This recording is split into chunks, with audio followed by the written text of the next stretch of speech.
I've had so many agencies contact me who want to represent me. Because YouTubers, Twitch streamers, online content creators, personalities eventually get represented by agencies.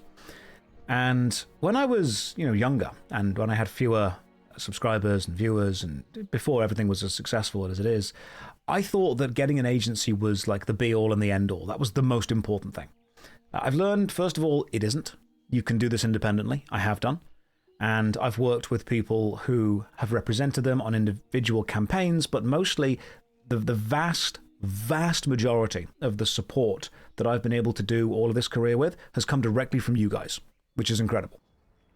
However, one of the interesting things is every single agency that I've ever spoken to is really, really interested in representing me up until they realize that the majority of my audience is not American. Like, as soon as I say, yeah, I'd say roughly, 50% of my audience is European, they straight away go, okay, we're no longer interested. We don't care. Because it turns out that Americans are just much, much easier to advertise at.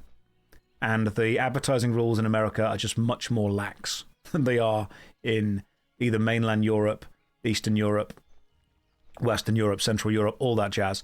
So as soon as I say, like, I'll give you some numbers with this. It's absolutely crazy. Like, one company came to me and said, hey, just so you know, we can't give you this campaign, but we thought you'd like to know.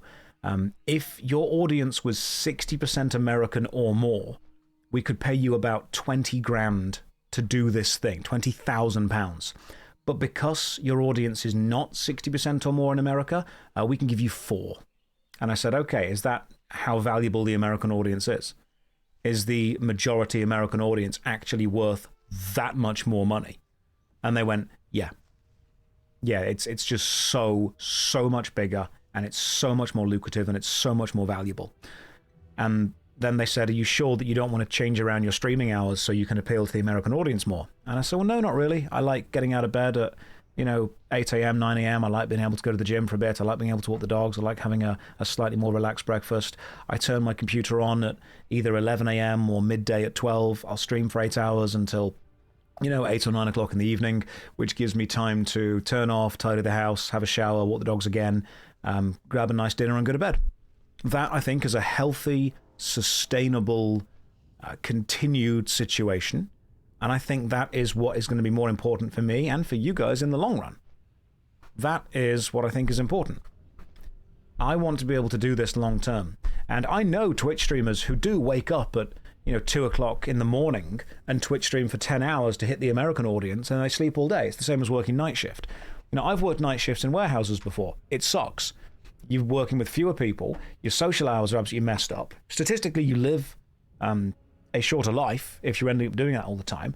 So I know exactly how night shift work goes. I just don't particularly want to do it again. I know it's more lucrative to do it, but it messes your social life up something awkward. Any of you guys worked night shift before? If you've worked night shift in any kind of warehouse work, in retail stocking work, in security work, you guys know how it goes. It is...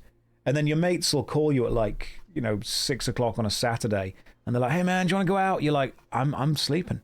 I'm sleeping all day. This is my time to be asleep. I will wake up at 1 a.m., have the whole night. The first couple of nights that you do night shift, it's kind of cool.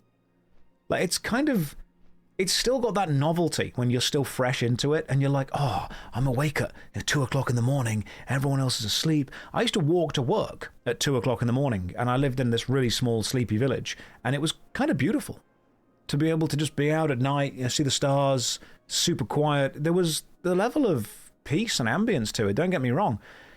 But then you start to realize you are only awake when the rest of the world is standing still, and then as soon as you say, okay, I want to get back involved in society now, it is so bloody difficult to do.